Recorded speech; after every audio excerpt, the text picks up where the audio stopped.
Nako mga sangkay, mukhang makukulong po talaga ang coaching staff ng Ateneo dahil ito may balita po tayo.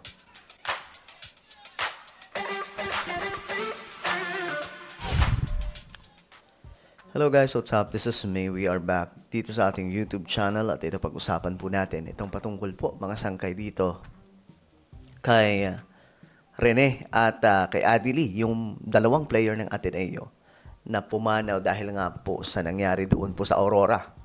So ngayon mga sangkay, may update po tayo kasi mayroon na pong lawyer yung kampo ni Rene. At yung NBI, makikialam na. Nagsalita na nga po, tutulong na sila sa paghahagilap ng mga ebidensya at kung papaano makakatulong sa kaso na ito. At ang delikado ngayon, ang coach ng Ateneo. Pag-usapan po natin. Anyway, bago tayo mag-umpisa, sa mga hindi pa po dyan nakakapag-subscribe sa ating YouTube channel, makikita nyo po yung subscribe button sa baba ng video na to. I-click nyo lamang po yung subscribe, i-click ang bell, at i-click nyo po yung all. Sa mga nanonood po sa Facebook, i-follow nyo po yung ating Facebook page. So ngayon nga mga sangka, ito po ang balita. Ayon po dito, kampo ni Rene, hihiling ng lookout order laban kay Tab Baldwin. Nako, yari kayo ngayon. Hihiling ng lookout order. Ibig sabihin, babantayan na po yung kilos niya. Baka makawala pa. So ayon po dito, nakatakdang humiling ang kampo ng nasawing Ateneo student athlete na si Rene Bartibonia ng Immigration Lookout Bulletin Order or ILBO mula sa Department of Justice laban kay Tab Baldwin. Layunin ng akbang na masubaybayan ang anumang posibleng paglabas ng bansa ng Ateneo men's basketball head coach habang nagpapatuloy ang investigasyon kaugnay ng insidenteng ikinasawi ng mga player na yon. So maganda yan kasi at least malaman po natin ngayon mga sangkay kung ano ba talaga ang totoo tungkol dyan. Meron nga ba talagang foul play? Pinahirapan nga ba talaga? May katotohanan ba yung military training style na ginagawa nila? Pagpapahirap mga sangkay sa mga player? Kasi may mga member mismo ng Ateneo Basketball, di ba? Na nagsasalita. So ngayon, eto, panoorin natin. Bago ngayong gabi, hihiling ng Immigration Lookout Bulletin Order ang kampo ng nasawing student-athlete na si Rene Bartibonia laban sa head coach ng Ateneo Blue Eagles na si Tab Baldwin. May report si Marizo Mali. Matapos manunod sa team building activities sa Dipakulaw, Aurora.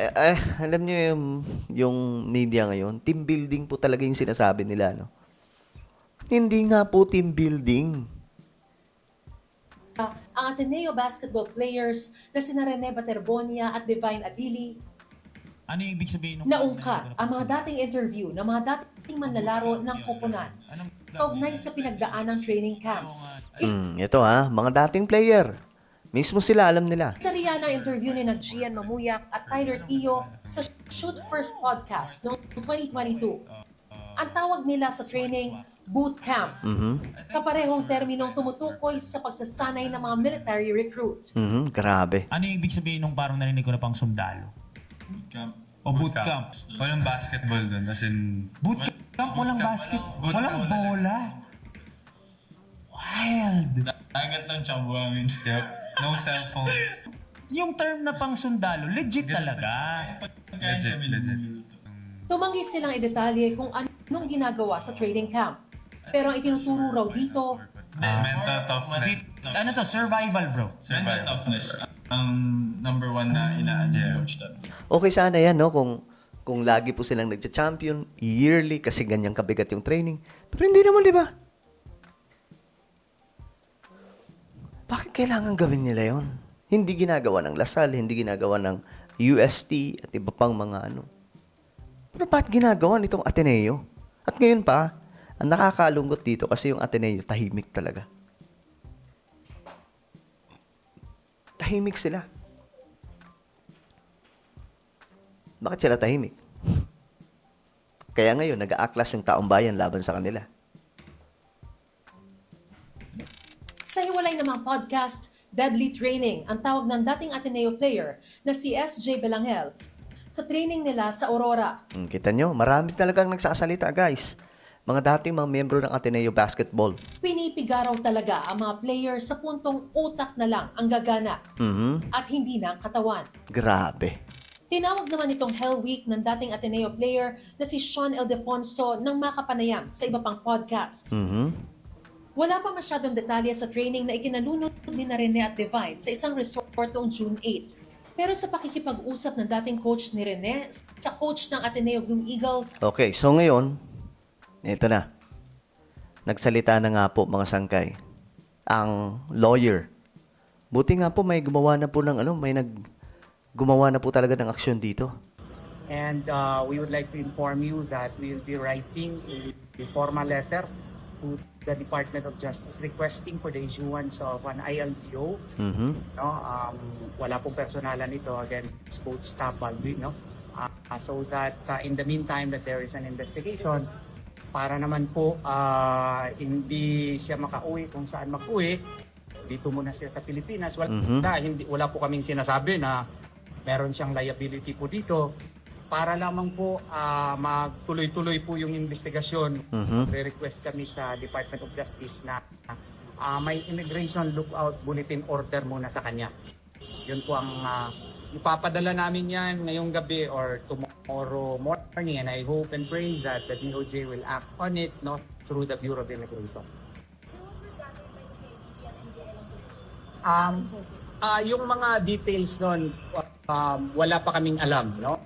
We are also conducting our own independent investigation on the matter which we cannot disclose. But of course, we welcome the investigation being conducted by the NBI as well as the CIDG on the matter. Yung request lang namin na sana makipag-coordinate din sa amin kasi mahirap na mag-file ng kaso yung NBI, mag-file din ng move yung what's called this CIDG. It will somehow affect our case also.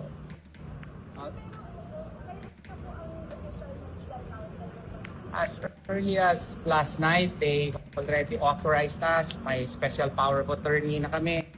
Lahat po ng mga letters, pinarmahan na po ng pamilya po.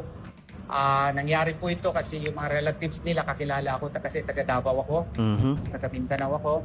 And then, nag-respond ako at that time kasi plano pa kasi sila. And I had to coordinate with Governor Cane, kaya ganun po ang nangyari. Yun po. Nako, yari. Pati gobernador doon. Yari talaga dito si Coach Tab. Ang istorya nun. And I was able finally to contact the family through my associates, through the kasama namin sa opisina ni Attorney Jimmy Bondo. So ayan mga sangkay. At ito pa. Yung message lang namin doon sa NBI as well as CIDG, we already intimated to them that as much as possible, they would coordinate with the lawyers of the victims, and that means us. And we would like to inform you that we will be writing a formal letter to the Department of Justice requesting for the issuance of an ILBO. No, wala pong personalan ito again. So ayan mga sangkay. Mamanmanan na sila ngayon. Yari. Ito po yung coaching staff. Hindi ko alam kung ito po yung updated mga sangkay. Ito yung latest. Pero ito po, sila, malamang sa malamang, mga matatagal na po yan. So dito mga sangkay, sila po ang iimbestigahan dito. Lalong-lalo na po yung head coach nila. Ito po si Coach Tab. Ang nagko-conduct daw po ng military training. Tawag nila doon is boot camp mga sangkay. Pang military lamang po yun mga sangkay. Hindi po pang basketball.